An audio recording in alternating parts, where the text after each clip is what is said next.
Hello student, welcome you all the new session 2021। Student, ये fourth जो मेरा part है इसका रिसोर्स एंड डेवलपमेंट का, उसका ये सेकंड मतलब फोर्थ का ये सेकंड पार्ट है। जो अधूरा रह गया था उसको मैं आज पूरा कर देता हूँ। चलिए, जो हम लोग पढ़ रहे थे लैंड डिग्रेडेशन और कंजर्वेशन मेजर जो हम लोग पढ़े थे, उसमें हम बात कर रहे थे कि ह्यूमन एक्टिविटीज ऐसी है कुछ सालों में, पिछले कुछ दशकों से और सालों से हमने ऐसा कुछ किया हुआ है, ऐसी हमारी एक्टिविटीज़ रही है, चाहे वो डिफॉरेस्टेशन हो, ओवरग्राजिंग हो, माइनिंग हो, क्वेरिंग हो। तो ये कंट्रीब्यूशन करता है, सिग्निफिकेंट जो है कंट्रीब्यूशन है ये लैंड डिग्रेडेशन का। मतलब लैंड डिग्रेडेशन का जो है ये प्रॉपर जो है इन्हीं सब चीज़ों के चलते जो है हमारा लैंड धीरे धीरे डिग्रेड हो रहा है। वजह ये है कि हम ओवर द ईयर जो है ह्यूमन एक्टिविटी, चाहे वो डिफॉरेस्टेशन में करें, ओवर ग्राजिंग हो, जहाँ हमारे यहाँ जब पोस्चर लैंड है या फिर फॉरेस्ट लैंड है वहाँ हम ओवर द ग्राजिंग करते जा रहे हैं, ठीक है, जिसकी वजह से जो हमारा रिसोर्स है वो धीरे धीरे अब ख़त्म हो रहा है।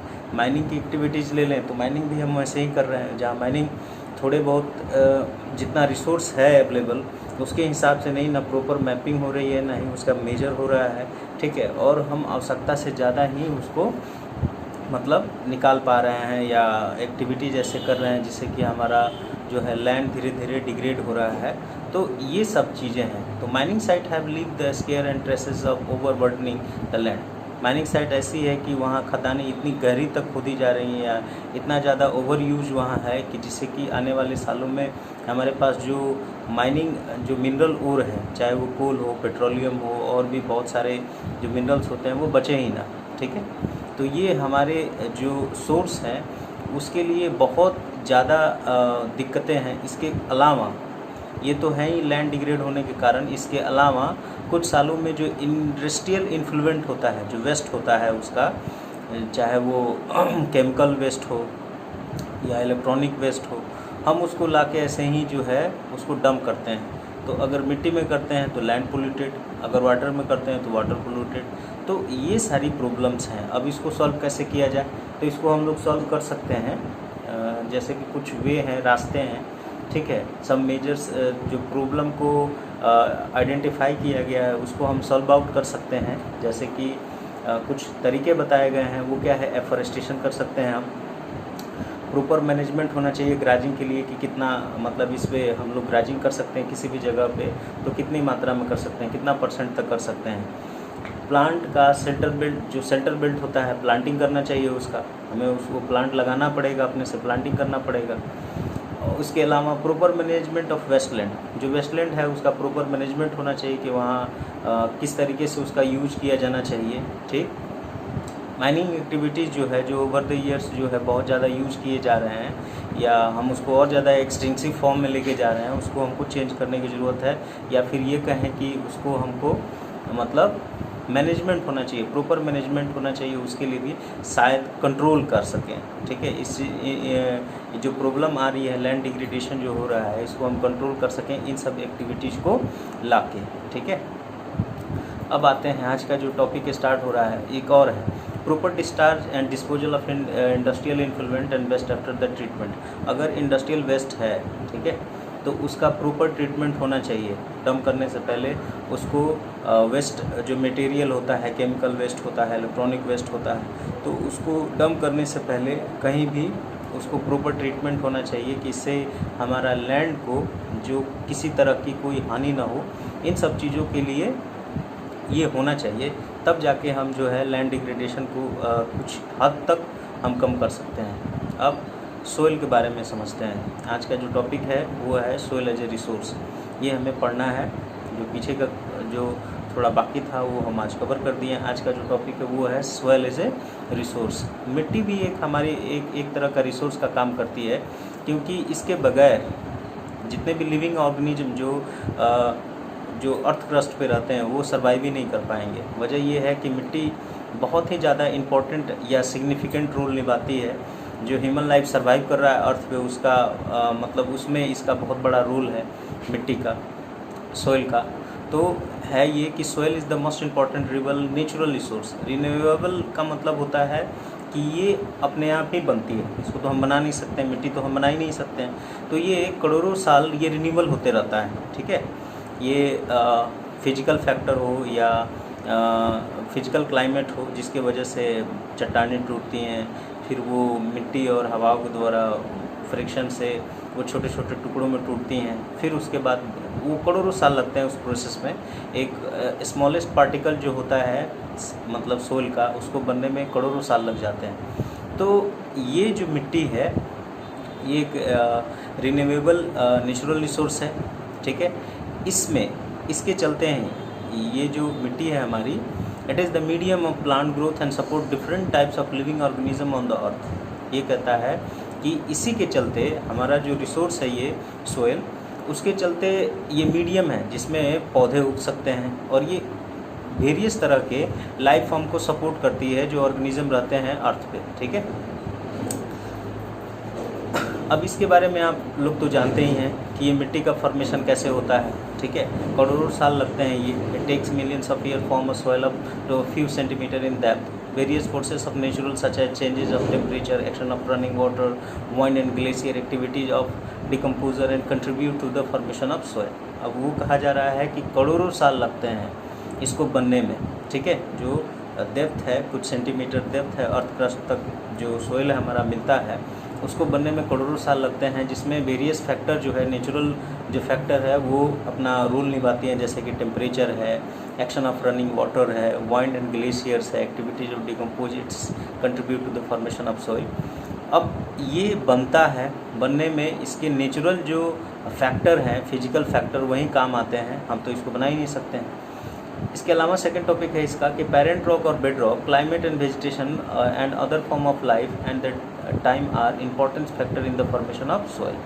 जो पेरेंट रॉक होता है, बेड रॉक होता है, उससे टूट के क्लाइमेट के चलते ये टूटते हैं, टूटने के बाद अदर फॉर्म में आते हैं। पहले वो पेबल्स बनते हैं छोटे छोटे सोइल के, उसके बाद मतलब वो चट्टानों से टूटते हैं तो पेबल्स में आते हैं, पेबल्स से फिर टूटते हैं, वो ब्रोक डाउन होते हैं, उसके बाद वो सोइल का फॉर्मेशन होता है। इसके अलावा इसमें अनेक तरह के केमिकल या कहें ऑर्गेनिक चेंज टेक प्लेस करता है इसमें, जो हमारे पौधों के लिए या ह्यूमन लाइफ के लिए बहुत ज़्यादा ज़रूरी होता है। जैसे हमारे जितने भी पौधे जो मिट्टी में उगाते हैं, जो हम सोन करते हैं, उसमें वेरियस तरह के ऑर्गेनिक और इनऑर्गेनिक जो है न्यूट्रिएंट देता है मिट्टी, जो एक इम्पॉर्टेंट रोल है, ठीक है, किसी तरह के प्रोडक्शन के लिए, खासकर एग्रीकल्चर में, ठीक है। इसके अलावा इसमें ऑर्गेनिक ह्यूमस या इनऑर्गेनिक मटेरियल भी पाए जाते हैं, अभी जो बात कर रहे थे। तो ये हो गया मिट्टी का, मिट्टी एज ए रिसोर्स क्यों है और इसके ना रहने से क्या हानि हो सकती है। अब क्वालिफिकेशन ऑफ रिसोर्स पढ़ते हैं, ये चैप्टर आज हम लोग ख़त्म करेंगे। इसके बाद हम लोग हिस्ट्री जो है नेशनलिज्म इन इंडिया शुरू करेंगे। तो बेसिकली आज जो है टॉपिक ये है classification of soil. Classification of soil 6 प्रकार के होते हैं, थोड़ा जल्दी कवर करते हैं। क्लासिफिकेशन ऑफ सोइल जो है 6 प्रकार के होते हैं। अलुवियल सॉइल होता है, ब्लैक सॉइल होता है, रेड एंड येलो सॉइल होता है, रेड सॉइल होता है, फॉरेस्ट सॉइल होता है, सैंडी सॉइल होता है। तो 6 प्रकार आपके बुक में जो दिए हुए हैं वो आज हम यहाँ पढ़ा रहे हैं, ठीक है। तो जो मिट्टी का क्लासिफिकेशन है, वर्गीकरण है, मतलब उसको किस किस बेसिस पे काउंट किया जाता है कि ये कौन सी मिट्टी है, किस प्रकार की है। तो क्लासिफिकेशन पहले इसको समझते हैं। On the basis of factor responsible for the soil formation, colour, thickness, texture, age, chemical and physical properties, ठीक है। The soil of India are classified in different types of mention below. मतलब ये है कि मिट्टी का जो निर्धारण है कि वो कौन सी प्रकार की मिट्टी है, वो डिपेंड करता है उसके कलर पे, उसके थिकनेस पे, उसके टेक्सचर पे, उसके एज पे, उसके केमिकल एंड फिजिकल प्रॉपर्टीज़ पे। इन सब चीज़ों पे हम किसी की भी मिट्टी का क्लासिफिकेशन कर सकते हैं कि ये कौन कौन सी होती हैं। तो बेसिकली अब अलुवियल सॉइल जो है पहला है, उसको हम पढ़ते हैं कि ये इंटायर नॉर्दर्न जो प्लेन है हमारा, जो गुजरात कह रहे हैं, पंजाब, आपका उत्तर प्रदेश, बिहार, ये जो एरिया है बेसिकली नॉर्दर्न प्लेन कहलाता है, ठीक है। इसमें और भी आ सकते हैं, अमृतसर वगैरह का जो पार्ट है पंजाब का या हरियाणा का, वो भी नॉर्दर्न प्लेन का ही पार्ट है, ठीक है। ये आते हैं। अलुवियल सॉइल जो है वो डिपॉजिट हुआ है 3 रिवर माउंटेन के चलते। ये पूरा का पूरा क्षेत्र जो है बिहार, दिल्ली, उत्तर प्रदेश, पंजाब, ठीक है, वेस्ट बंगाल का कुछ पार्ट, ये सारे जो पार्ट हैं ये डिपॉजिट हुए हैं अलुवियल सॉइल से, मतलब ये धीरे धीरे डिपॉजिट होते रहा है माउंटेनियस रेंज से, तो ये जाके बना है। करोड़ों साल और अरबों साल पहले जब कॉन्टिनेंट नहीं थे तो हमारा यूरेशियन जो प्लेट, इंडियन प्लेट है, इंडियन ऑस्ट्रेलियन प्लेट है, वो जाके टकराया था ऑस्ट्रेलियन इंडो यूरेशियन प्लेट से, तो इसमें बहुत बड़ी एक खाई बन गई थी। वो खाई करोड़ों साल, मिलियन साल लगे उसको भरने में। जो मिट्टी आती है, बारिश होती थी तो जो मिट्टी आती थी माउंटेन्स रीजन से, उनके डिकम्पोजिशन से या डिपॉजिट से कहें तो ये जाके हमारा नॉर्दर्न प्लेन बना है। तो बेसिकली इसके जो अलुवियल सॉइल डिकम्पोज होता है, जो मिट्टी आती है नदियों के द्वारा जो लाई जाती है, वो अलुवियल ही बेसिकली होती है। तो अलुवियल डिकम्पोज हुआ है, डिपॉजिट हुआ है यहाँ। 3 इम्पॉर्टेंट रिवर जो हैं वो उनके चलते, पहला है आपका इंडस सिंध नदी, दूसरा है गंगा और तीसरा है ब्रह्मपुत्रा। तो ये 3 नदियों के डिकम्पोजिशन से या डिपॉजिट से, डिकम्पोजिशन कह रहे हैं, डिपॉजिट से जो है हमारा जो ये पूरा नॉर्दर्न प्लेन बना हुआ है। इसके अलावा ये जो अलुवियल सॉइल है ये भारत के कई अन्य क्षेत्रों में भी पाई जाती है, जैसे Rajasthan, Gujarat, eastern coastal plain, particularly delta of Mahanadi Godavari, Krishna and Kaveri river. तो उन क्षेत्रों में भी, कोस्टल रीजन में भी वो नदियाँ जो डेल्टा बनाती हैं, बेसिकली वो हो गई महानदी, गोदावरी, कृष्णा और कावेरी, इन क्षेत्रों में भी अलुवियल सॉइल पाया जाता है। अलुवियल सॉइल जो होता है उसमें वेरियस प्रॉपर्टीज प्रोपोर्शन होते हैं सैंड के। कहता है कि alluvial soil consist of various proportion of sand, silt and clay. As we move island towards the river valley, soil particle appear to be bigger in size, whereas in the upper side of the river valley the soil coats, ठीक है। तो इसके अलग अलग, ये इसके जो particle की बात कर रहा है, प्रोपोर्शन की बात कर रहा है, तो वो अलग अलग होते हैं। इसमें अलग अलग चीज़ होती है, जैसे मिट्टी होते हैं, सिल्ट होता है, क्ले होता है, गीली मिट्टी, या फिर कहें उसमें सैंड भी होता है बेसिकली। अगर हम इसको रिवर वैली जो होती हैं, घाटियों में अगर इसकी बात करें तो यहाँ पे इसके जो पार्टिकल होते हैं बड़े होते हैं। लेकिन अगर हम रिवर कोस्ट की बात करें या फिर कोस्टल रीजन में, तो इसके जो पार्टिकल होते हैं वो छोटे छोटे होते हैं, ठीक है।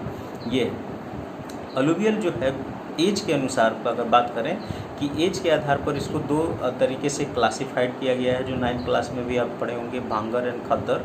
ये 2 चीज़ें होती हैं। तो ओल्ड अलुवियम को भांगर कहते हैं और जो न्यू अलुवियम है उसको खद्दर कहते हैं। तो एज के आधार पे भी ये 2 प्रकार से बढ़ जाती हैं, ठीक। इसके अलावा अलुवियल जो होता है बहुत फर्टाइल होता है। This soil contain adequate proportion of potash, phosphoric acid and lime which are ideal for the growth of sugarcane, paddy, wheat and other cereals and pulse crops. मतलब कहता है कि इसके जो सॉइल होते हैं, अलुवियल सॉइल होता है बहुत ज़्यादा फर्टाइल होता है। इसमें प्रचुर मात्रा में पोटास, फास्फोरिक एसिड और लाइम होता है, जो कि आइडियल होता है, बहुत अच्छा होता है ग्रोथ के लिए। किसके, कौन कौन से फसलों के लिए, चाहे वो शुगर कैन हो, आपका पैडी हो, धान हो, वीट हो, ठीक है, इन सब चीज़ों के लिए ज़्यादा आइडियल माना जाता है। दालों और मसालों के लिए भी बेसिकली ये, दालों के लिए खासकर पल्सेस क्रॉप्स के लिए ज़्यादा बेहतर होता है। नेक्स्ट आता है आपका ब्लैक सॉइल।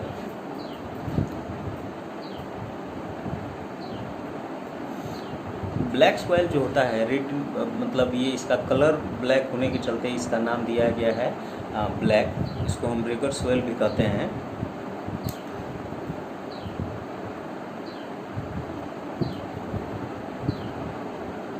अब रिगर सॉइल के अलावा एक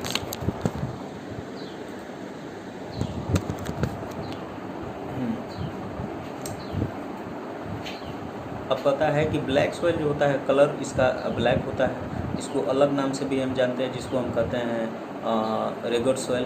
क्लाइमेट कंडीशन जो होते हैं इसके, ठीक है, पेरेंट रॉक जो मटेरियल होता है, जो बेड रॉक होता है, पेरेंट रॉक होता है अर्थ क्रस्ट के नीचे, ठीक है, उसके चलते ये ब्लैक होता है, फॉर्मेशन इसका ब्लैक होता है। वजह क्या है कि जब वोल्केनिक इरप्शन होता है, तो बेसिकली हम ब्लैक सॉइल को ही मतलब ब्लैक सॉइल ही बनता है बेसिकली।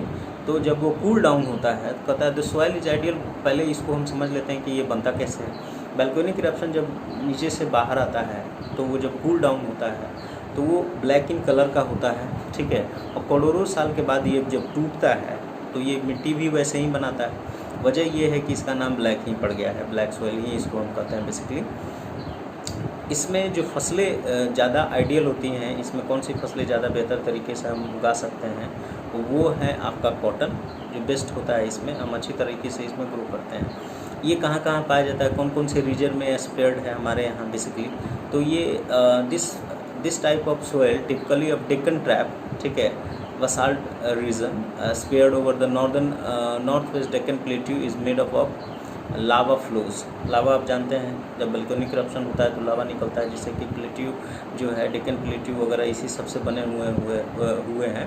तो ये बेसिकली जो है इसी के चलते बना हुआ है, लावा के बाहर निकलने के चलते जब वो कूल डाउन होता है तो ये डेक्कन प्लेट्यू वगैरह का निर्माण होता है, जो बेडरॉक जो होते हैं इसी के फॉर्मेशन के चलते होते हैं। तो अब ये जो है हमारे यहाँ की कौन कौन सी प्लेट्यू में इसका मतलब पाया जाता है, ये बेसिकली ये मिट्टी जो है कौन कौन सी जगह पे पाई जाती है, तो वो है महाराष्ट्र, सौराष्ट्र, मालवा, मध्य प्रदेश, छत्तीसगढ़। साउथ ईस्ट का जो डायरेक्शन है, साउथ ईस्ट, वो कुछ गोदावरी और कृष्णा वैली में भी इसके मतलब अवशेष पाए जाते हैं, तो यहाँ भी ये बेसिकली पाया जाता है। तो हम ये समझ लिए कि ब्लैक सोयल फॉर्मेशन कैसे होता है। उसका फॉर्मेशन जो पेरेंट रॉक होता है, पेरेंट रॉक के नीचे जो वोल्केनिक इरप्शन होते हैं तो वो टूटता है, टूटने के बाद जब कूल डाउन होता है तो लावा फॉर्मेशन से ही हमारा ब्लैक सोयल बनता है basically.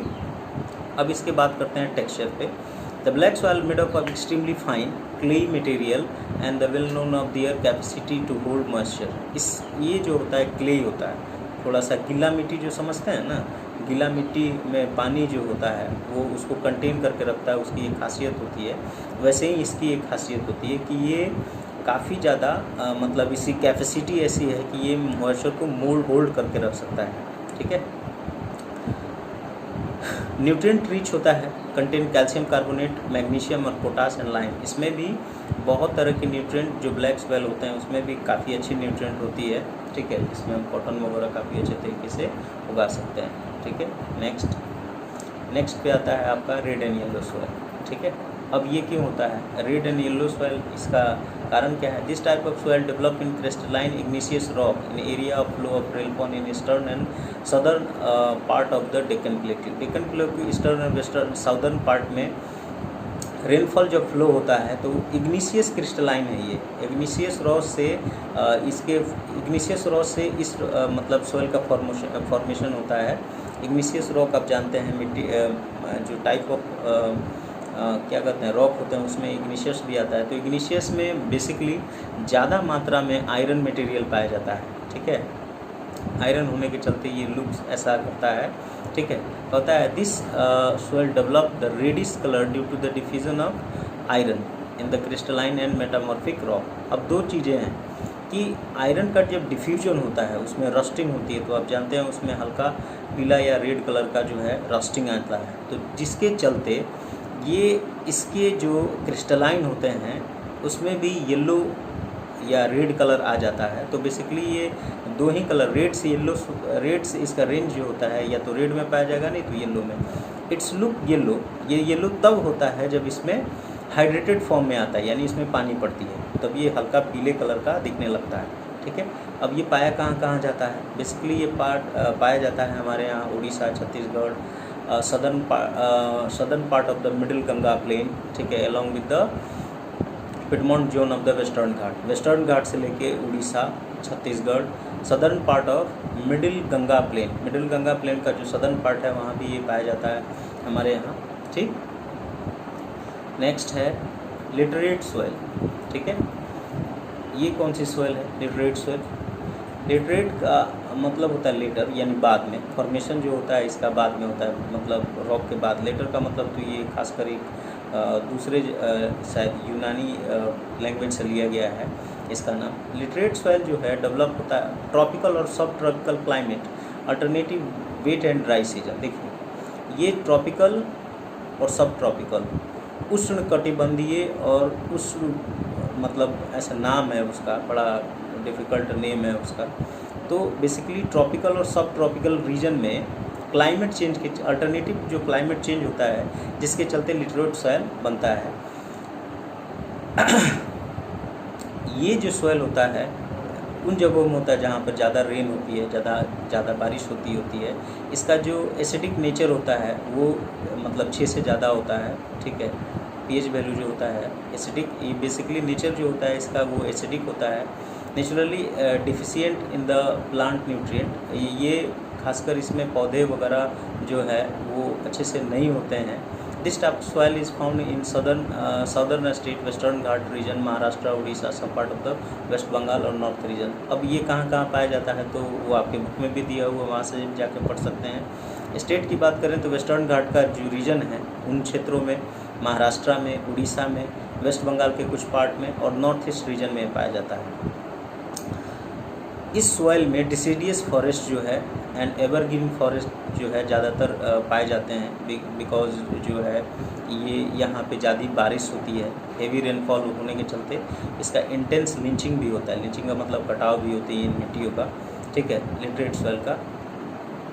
This soil is very useful for growing T and coffee. ये ज़्यादातर मात्रा में इस तरह की मिट्टी में हम टी और कॉफ़ी ज़्यादा बेहतर तरीके से उगा सकते हैं। नेक्स्ट आता है एरिड सॉइल, कंकरीली, बजरीली, आप समझते हैं। ये जो है इसका रेड से ब्राउन होता है, ठीक है, ये इस मिट्टी का, ठीक है।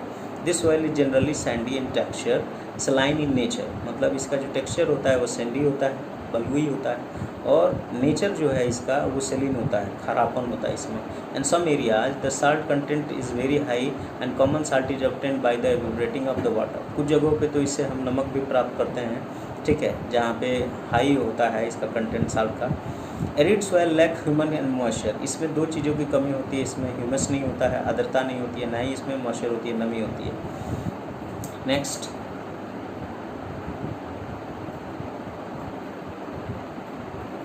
Forest soil.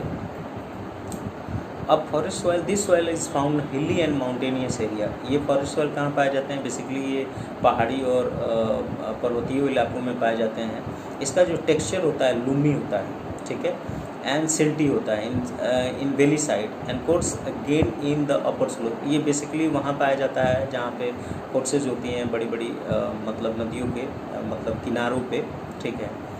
स्नो एरिया में हिमालय के कुछ रीजनों में भी जहाँ पे स्नो कवर्ड है, this soil experience dunation and are acidic with the low humus content. This soil is fertile on the river terraces and alluvial fans. मतलब ये मिट्टी भी ज़्यादा उपजाऊ हो सकती है अगर ये कोर्सेज में चली जाए, जो हमारे यहाँ ओशन कोर्स जो कोर्स होते हैं या फिर रिवर होते हैं, वहाँ पे जब ये पहाड़ों से लेके आई जाती हैं नदियों के द्वारा, ठीक है, तब।